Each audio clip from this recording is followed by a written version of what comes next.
Hi everyone, welcome to another video talk with Nathaniel. It's week 8 of 11. We just read the passage about Jacob wrestling with God. I guess it's something everybody does. Yes. Wrestles with God. Probably even unbelievers as well. They struggle to have their domain and their sort of will, if you like, and God's trying to say, I want my will in your life. Sure, yeah. But what are your thoughts? No, thanks. There's a lot in this passage, and I think it's one of those passages that it's a bit weird, and I never really felt like I understood it until I started reading a bit more around it and thinking and praying about it in preparation for this little session now, really. Okay. And I think really to understand it properly, we need to sort of understand the context of it. You need to understand Jacob's life, and you can read really the whole from the beginning of Jacob's life from Genesis chapter 25. And so if I just quickly fill us in, then we get up to this passage, and hopefully that'll help us understand it a bit more. Okay. So Jacob is a twin. His parents can't have children, but they end up amazingly being able to have some in the end. And these two boys are born. The first one coming out is Esau, and he's really hairy. And then the next one who comes out is Jacob. And Jacob actually comes out holding the heel of his foot. And so they give him this name, Jacob, which means the one who grabs the heel. And that is a Hebrew sort of phrase that means deceiver. So Jacob's got this name that he's a deceiver. And as Jacob's story continues, what you see is Jacob deceiving. So there's a bit where his brother Esau, who's a good, strong, hairy man, who's out hunting, and he comes in famished, really hungry, and Jacob's there cooking, and Esau says to him, give me some of your food, and Jacob says to him, no, I'm not going to give you any food until you sell me your birthright. So you were the oldest son, the firstborn, which brings with it certain rights. If you bestow those over to me, I'll give you this food. And Esau, he's so hungry, he does that. So Jacob gets this thing off Esau, his birthright. And then later on, their dad, Isaac, is about to die, really. He's very old. And Jacob's mum says to him, come on, quick, come in to your father and deceive him by dressing up as your brother Esau. Esau's out hunting. While he's away, you put on some of Esau's clothes, put on some sort of goat skin, and become the sort of appearance of a hairy man, because his dad Isaac's his sight's gone, he can't see him. And it goes through this whole dialogue of Jacob pretending to be his brother. And when his dad says to him, what's your name? He says, oh, I'm Esau. And he's like, well, you've got Jacob's voice, but you smell like Esau, and you feel like Esau, so you must be Esau. And he prays this blessing on him before he dies. He lives for a little bit longer. Yeah. But then, of course, Esau comes back in, and by this time Jacob's gone. And Esau is absolutely outraged that Jacob again has deceived him and got this really important blessing from his father before he dies. So Esau swears to kill Jacob. Yeah, because Isaac can't change it, can't he? He No, can't take the right. blessing He back. says, I've given it. So he does pray another blessing over Esau, but it's a different type of blessing because he's already given the main one to Jacob. So Esau, of course, is really angry. He swears to kill Jacob, and so Jacob basically runs away to Laban, who is one of his relatives, and goes eastwards and lives with them. And basically he meets a lady called Rachel, and there's another lady called Leah, and he falls in love with Rachel. And this time he is deceived, because Laban says, if you work for me for 7 years, I'll give you Rachel to be your wife. But because Rachel's the younger daughter, he works for him for 7 years, and then he deceives him and gives him the older daughter, Leah. Anyway, eventually he gets to marry Rachel, so he's got these two wives, and he himself has been deceived. But he stays there for about 20 years before he ever sees Esau again. Yeah, because Esau's looking for him. Yeah, and what ends up happening is God speaks to him just before the bit that we read, and says to Jacob, look, you need to go back to the land of your fathers.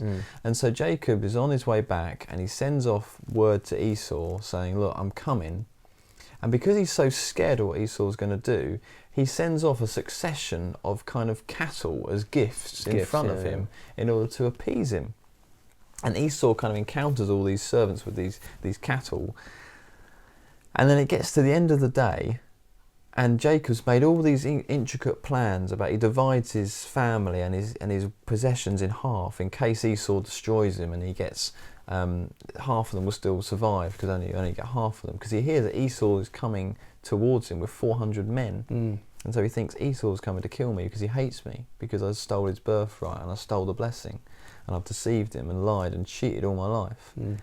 And so what you get up to this point is Jacob sends his family away, and he's left alone. And this night encounter with God or an angel or whoever it is he wrestles with is all happening at the crescendo moment, really. At the top of this sort of story's been building up. What's going to happen when Jacob and Esau meet each other for the first time in 22 years? And before that happens, this night happens. And so you can imagine all of this emotion in Jacob's mind. In fact, there's a really good example what he prays in the chapter just before. He prays and he says that I'm unworthy. I need you, God, to show me kindness and faithfulness, because I'm really scared about what Esau might do to me. So in that tension, this character appears, who I think probably is God, probably is Jesus, turns up, and they have this wrestling match. And it's interesting to know that the man, God, let's say, he starts the fight with Jacob. It's not the other way around. This guy comes and starts on Jacob. Yeah. Did Jacob not think this was Esau? Well, interestingly, some of the commentators think that it potentially could be sort of Jacob sees Esau in his mind and is wrestling in the sort of the stress and the tension and the fear of it all. And there's this sort of wrestling going on inside, as well as mirroring, because I believe this physically happened. Yeah. But I think also it mirrors a number of other things as well. So we're going to look at maybe 3 or 4 specific things I think it mirrors.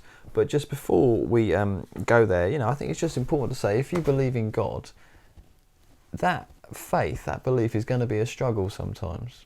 And the way that Jacob here wrestles with God, all of us at some point are going to feel like God isn't real, or that he's let us down, or that life isn't quite as we thought it would be, or we're on the sort of verge of some sort of thing that could be absolutely dreadful, and we're not quite sure where God is.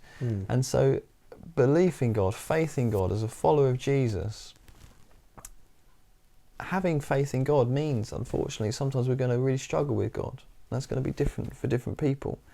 And that sometimes when you encounter God, it isn't all happiness. At the end of this, God touches his hip and he goes away limping. You think, well, how is that a blessing? He's met with God, and his experience is his hip's out of joint. And there's sometimes this strange thing that when we meet with God, it's not always, God might call us to, I know Andrew talked last week about sacrifice. There's certain things, it's not just blessing, God gives me everything I want. Actually, there's something about walking with God that it's a struggle. It'd be much easier not to believe in God sometimes, it'd be much easier not to follow his ways. And you don't always get the life you want when you follow God. So there's 2 points straight off the bat. So, firstly, what is this struggle going on here? We alluded to it earlier. Maybe it's a tension of he's going to be meeting his brother and he sort of feels like he's struggling in his mind against his brother. But the first thing I want to say is that it's obvious if you read Jacob's story that he is struggling with his own identity. There's a sense that he's struggling with who he is. When he takes on Esau's persona in order to get the blessing, he wears his clothes, he puts on this goat hair. When his dad says, "Who are you?" he says Esau. And you think Esau's the older son, he's going to inherit everything. He's strong, he's a good fighter. And more than anything, the Bible says that father, Isaac, loved Esau. And there's a sense that Jacob probably feels he's not as strong, he's not as good a fighter and a hunter, he's not the firstborn, and he's not even as loved by his father as his brother Esau is. And a sense that actually, possibly, he actually wants to be Esau. He would much rather be his brother than be who he is. Well, being twins is probably And as being close as you're twin. going to get, yeah. Well, yeah, and even now, I think the second twin often maybe feel in the shadow of the first twin. Mm. And so I think there's this inner struggle going on about who he is, actually. And as I said, I've said it a couple of times already, but when he's asked by his blind father, who are you? He says, I'm Esau, in order to deceive him. There's a sense that he wants to be his brother. So one of the things going on, I think, is he's struggling with who he is. Second one is, as I said, he's afraid of meeting his brother. As soon as I sort of read the context of this story, this all seemed to make sense to me, really, because there's this struggle going on, isn't there, when we face things that we know are coming up that are really quite scary or difficult. And so obviously there's this fear of meeting his brother. I think he's also struggling with God's calling on his life. As I said already, he kind of feels like he wants to be his brother. But I think in all of us, there's this, our nature is to struggle with God, to avoid becoming the people we could be, and the people whom God continues to try to, he struggles to take us to where he wants us to be. And there are a number of interesting little parallels in this passage that link back to some of the things that Jacob does in his life. He's holding on to the heel when he's born. In this passage, he's holding on to God. In this passage, he says something about he's not able to see God face to face. And a bit later on in the next chapter, he talks about seeing his brother face to face. As I said, when his father asks him who he is, he says Esau. But when this man asks him his name, he finally says, I'm Jacob. It seems like he's actually got to this point where he's able to acknowledge who he actually is. And I think possibly fourthly, I think there's an element of spiritual battle going on here. You know, everything in chapter 33 turns out fine. When he meets Esau, Esau runs to meet him and forgives him, and he's not going to kill him at all. Yeah. But I wonder whether it would have turned out like that if he hadn't had this sort of, what you might say, prayer, this sort of battle in prayer before the event. And I just wonder, just a tiny little side really, as to whether there's prayer going on here that is changing the situation and how it's going to unfold. Because we don't find out what happened to Esau during this time of Jacob's wrestling. No, that's right. Because maybe perhaps he had a similar experience, or either before Esau left for his journey to find Jacob, or even just that night. Yeah. God could have came to him and just said, forgive your brother. God could have been meeting with him as well. Yeah. It doesn't say, does it? Absolutely. There's all this stuff going on there. So just sort of bringing it down to earth, really, and finishing up, it kind of feels to me like there's maybe 2 or 3 things I just want to sort of throw out to people, really. And the first one is hold on to God even when it'd be easier to let go. Jacob holds on to God here, holds on to this man who represents God, and God says to him, let me go, the daylight is coming up and I've got to go. And he says, no, I will not let you go until you bless me. And Jacob reminds me of one of these, I don't know if you've seen The Apprentice, the TV series with Alan Sugar and all these business people. Well, they're all idiots, aren't they, really? They all come and they've all got this bravado, and they've all deceived or lied or cheated almost their way to the top of their field, you know, and they're arrogant, and you don't really like, there's lots of reasons why you don't like them, but then as you watch the series, you kind of gradually kind of come to like some of them. And I think Jacob reminds me of someone from The Apprentice. You know, he's done all of this sort of lying and cheating and deceiving, and yet there's something about him, that tenacity, that willingness, that wanting to be blessed, that actually is quite admirable. And here he holds on to God and says, I will not let go of you until you bless me. And so again, I just say, I really encourage people, actually there's something about holding on to God even when it would be easier to let go of him. And the last thing that I wanted to say is that if you then look in chapter 33 after the passage we read, it's obvious that Jacob has been changed in some way, and he's able to own who he is. A bit before that, God changed his name from Jacob to Israel, which is fascinating because he finally gets to the point where he's able to say, my name's Jacob. And as soon as he says that, God says, I'm going to change your name. And it's almost like God wants us to get to the place where actually we recognise who we are, we admit who we are, and we be ourselves. But in that, it's not just, oh, be yourself, be who you are. It's actually be who God says you are. And when we get to the point where we're comfortable, we can be who we are. God says, and I've got this for you, and I call you into this, and I've got a new name for you. You have got to the point where you're comfortable being who you are, but actually now you've got to that point, paradoxically, I want you to leave that behind and actually become who I say you can be. And so I guess there's these 2 points, that holding on to God when it'd be easier not to, and actually come to the point where you're comfortable with yourself, but come to the point where you actually be who God wants you to be, and take on who he wants you to be, and not just go with what you want always.